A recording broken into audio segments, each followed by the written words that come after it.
Hello students, good morning.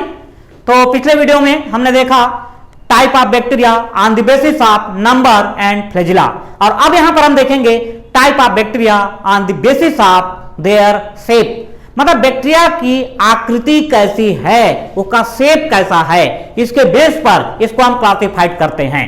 तो number 1 पे हम यहां पर लेते हैं आपका कोकस। फर्स्ट बैक्टीरिया क्या मिलेगा, आपको ध्यान रखना है, ये कोकस। कोकस बोलने का मतलब क्या हुआ आपका, ये राउंडेड बैक्टीरिया, ठीक है, मतलब शेप में जो बैक्टीरिया राउंडेड होगा वो राउंडेड बैक्टीरिया क्या हो गया, आपका कोकस हो गया। नेक्स्ट हम लेते हैं यहां पर आपका बैसिलस। सेकंड नंबर पर हम क्या लेते हैं, आपका ये बैसिलस।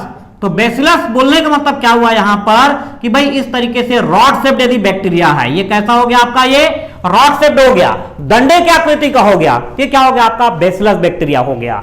नेक्स्ट हम लेते हैं यहां पर आपका ये कॉमा शेप बैक्टीरिया, मतलब आपका ये क्या है, विब्रियो।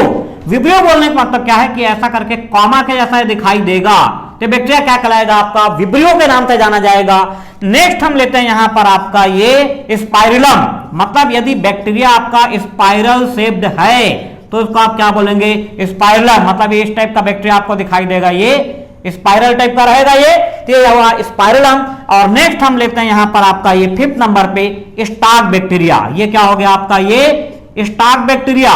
तो स्टार्क बैक्टीरिया बोलने का मतलब क्या है कि यदि आपका ये बैक्टीरिया है और इस बैक्टीरिया में ये इस तरीके से स्टार्क लाइक स्ट्रक्चर दिख रहा है, तो ये बैक्टीरिया क्या कहलाएगा आपका, स्टार्क बैक्टीरिया कहलाएगा। मतलब यहां पर बैक्टीरिया को उसके शेप के बेस पे हमने 5 टाइप में क्लासिफाइड कर दिया। अब हम इसमें जो कोकस है, कोकस बैक्टीरिया का क्लासिफिकेशन देखेंगे डिटेल में, लेकिन उसके पहले एग्जाम में जो क्वेश्चन आए हैं उनको हम देख लेते हैं। ये स्टार्क बैक्टीरिया, ये मेडिकल एंट्रेंस एग्जाम का क्वेश्चन है कि इसके स्टार्क में क्या भरा होता है, तो आपको ध्यान रखना है starch is filled with ferric hydroxide. इसके स्टार्क में क्या भरा होता है आपका, फेरिक हाइड्रोक्साइड भरा होता है, ये आपको ध्यान रखना है। इसके अलावा ये विब्रियो के लिए हम बात करें, विब्रियो आपका क्वेश्चन आता है कि कॉमा से बैक्टीरिया का एग्जांपल क्या है। देखिए एग्जांपल सभी के हैं, लेकिन पर्टिकुलर एग्जांपल को एग्जाम में पूछा जाता है या क्वेश्चन किया जाता है, तो आप ध्यान रखेंगे, आपने सुना होगा विब्रियो कॉलेरी।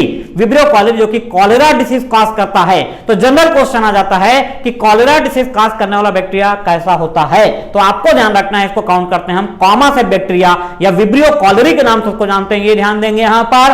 इसके अतिरिक्त ये जो बैसिलस बैक्टीरिया होता है, बैसिलस बैक्टीरिया में ध्यान रखेंगे, इसका क्वेश्चन ये था आपका कि most human disease are caused by, तो आपको ध्यान रखना है कि मानव में जो अधिकांश रोग होते हैं या जो बैक्टीरियल डिसीज होती है ह्यूमन में, ये ग्राम नेगेटिव बैसिलस बैक्टीरिया के द्वारा कॉज की जाती है। आया समझ में ये? तो ये था हमारा एग्जाम से रिलेटेड क्वेश्चन, और अब हम यहां पर थोड़ा डिटेल कर रहे हैं किसको, आपका कोकस बैक्टीरिया को। तो जो कोकस बैक्टीरिया है ये आपको क्लियर है कि बैक्टीरिया क्या है आपका, प्रोकैरियोटिक। प्रोकैरियोटिक में डिवीजन कैसा होता है, एमाइटोटिक डिवीजन, या आगे चल करके हम पढ़ेंगे कि binary fusion is the most common method of reproduction in bacteria, मतलब बैक्टीरिया में जो द्विविभाजन या बाइनरी फ्यूजन की प्रोसेस होती है, ये most common method of reproduction है, ध्यान रखेंगे।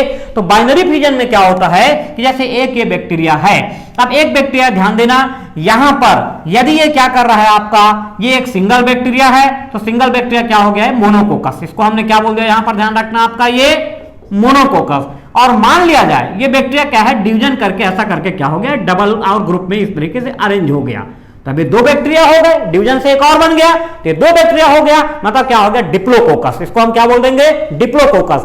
और मान लिया जाए ये दोनों के दोनों बैक्टीरिया आगे चल करके ऐसा करके डिवीजन कर लेते हैं, तो डिवीजन से क्या हो जाएगा आपका, ये 4 बैक्टीरिया हो गया। तो 4 बैक्टीरिया हो गया, मतलब क्या हो गया, टेट्राकोकस। ये क्या हो गया आपका, टेट्राकोकस बैक्टीरिया हो गया।